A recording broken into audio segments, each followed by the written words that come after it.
Hello everyone, and today we are going to understand एसीटिकम एसिडम जो कि materia Medica series की दूसरी मेडिसिन है।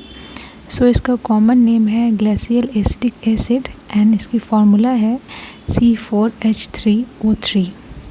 कॉन्स्टिट्यूशन की बात करें तो ये pale lean person with legs flabby muscles and जिनका फेस पेल और वैक्सी है, जैसा कि फेरम मेट में भी देखने को मिलता है। साथ में ही इन पर्सन्स में marasmus and other wasting diseases of children भी देखने को मिलेगा। अब इसके फिज़िकल जनरल्स की बात करते हैं तो इसमें हैमरेज देखने को मिलेगा, जो कि होगा फ्रॉम एवरी म्यूकस आउटलेट। इस चीज़ को बहुत ही याद रखना है आपको अच्छे तरीके से कि इसमें फ्रॉम एवरी म्यूकस आउटलेट है, nose, throat, lungs, stomach, bowels, uterus, जो कि फेरम मेट में एंड मिलेफोलियम में भी है। साथ में इसमें metrorrhagia, vicarious menses and traumatic epistaxis भी देखने को मिलेगा। ये सारे की फीचर्स हैं जो कि एसिटिकम एसिडम में देखने को मिलते हैं। नेक्स्ट है इसमें great prostration after injuries, after surgical shock और आफ्टर एनेस्थेटिक्स। ये क्वेश्चन भी फॉर्म हो सकता है, तो इसको भी अच्छे से याद रखना है। नेक्स्ट है थर्स्ट जो है इसका बहुत ही इंटेंस है, बर्निंग है, इनसैटिएबल है, even for large quantities in dropsy. Dropsy एक ऐसी कंडीशन होती है जिसमें बॉडी में बहुत ज़्यादा फ्लूइड एक्युमुलेट हो जाता है, पर उस समय भी उस पर्सन को बहुत ज़्यादा इनसैटिएबल थर्स्ट होती है लार्ज क्वांटिटीज़ की। ठीक है। नेक्स्ट है इसमें डायबिटीज़, क्रॉनिक डायरिया, ये सारी चीज़ों में इंटेंस थर्स्ट देखने को मिलता है, but no thirst in fever. Fever में कोई थर्स्ट नहीं है, तो ये हमको याद रखना है यहाँ पे। नेक्स्ट है इसमें फेस, जो कि पेल एंड वैक्सी था, जैसा कि फेरम मेट में भी देखने को मिला था। अब हम कंपेयर करते हैं कि फेरम मेट में कैसा देखने को मिलता है। तो इसमें लिखा है extreme paleness of the face, lips and mucous membrane which becomes red on slight pain, emotion और एक्सर्शन। फेरम मेट का जो पर्सन है उसको एक्सट्रीम पेलनेस दिखेगा फेस पे, लिप्स पे एंड म्यूकस मेम्ब्रेन में, जो कि स्लाइट पेन से, एक्सर्शन या इमोशन से रेडनेस में कन्वर्ट हो जाएगा। अब हैमरेज की बात आते हैं तो हैमरेज में इसमें दो मेडिसिन का कंपैरिजन दिया था, फेरम मेट एंड मिलेफोलियम। तो मिलेफोलियम में है haemorrhage painless without fever, bright red and fluid blood. Ferrum met में भी है haemorrhagic diathesis, blood bright red, coagulate easily. तो ये हमने कंपैरिजन देखा जो कि मिलेफोलियम एंड फेरम मेट में था हैमरेज के केस में। अब नेक्स्ट है इसमें ट्रॉमेटिक एपिस्टैक्सिस, जो कि आर्निका में भी देखने को मिलता है। सो अब हम आर्निका के बारे में देखते हैं कि आर्निका में क्या लिखा है ट्रॉमेटिक एपिस्टैक्सिस की जगह। तो इसमें है कंजक्टिवल और retinal haemorrhage with extravasation from injuries और कफ। ठीक है, इसमें ये कंडीशन देखने को मिलती है।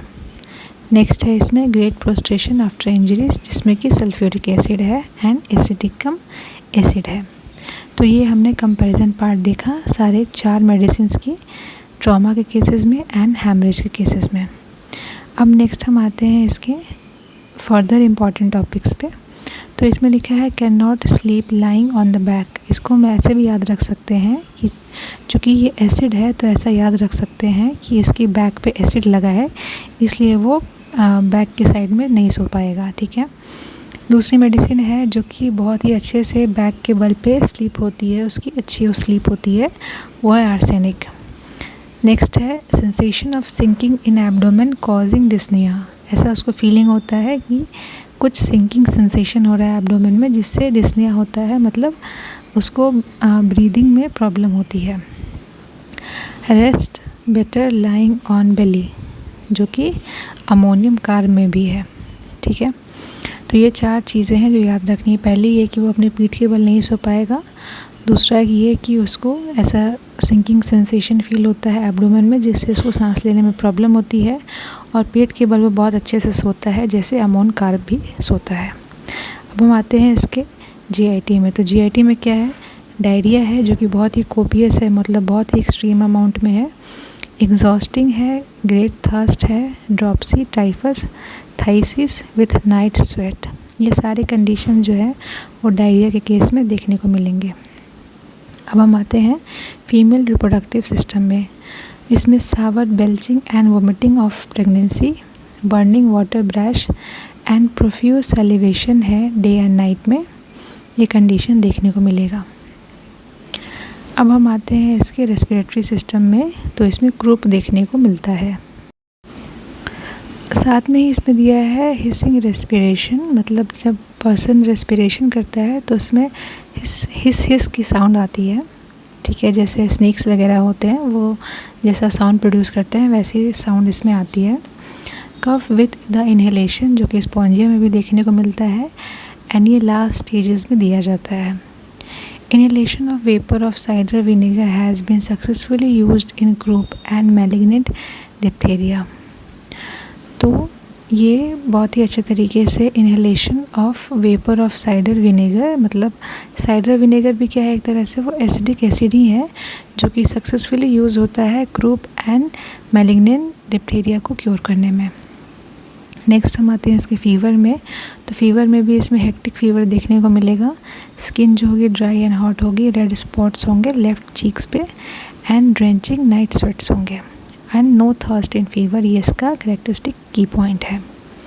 हम आते हैं इसके रिलेशन में। तो ये जो है वो एंटीडोट करता है एनेस्थेटिक वेपर्स को, जैसा कि अमाइल नाइट्रोसम में भी होता है, फ्यूम्स ऑफ चारकोल को एंड गैस, साथ में ही ओपियम एंड स्ट्रामोनियम, सबको ये एंटीडोट करता है। 4 चीज़ों को ये एंटीडोट करता है, anaesthetic vapours, fumes of charcoal and gas, opium and stramonium.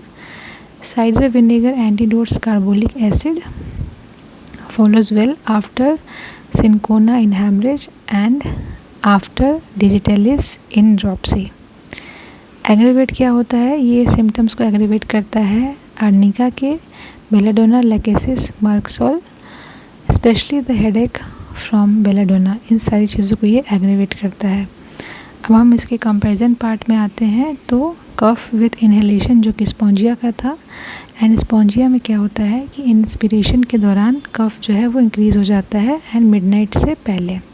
So thank you.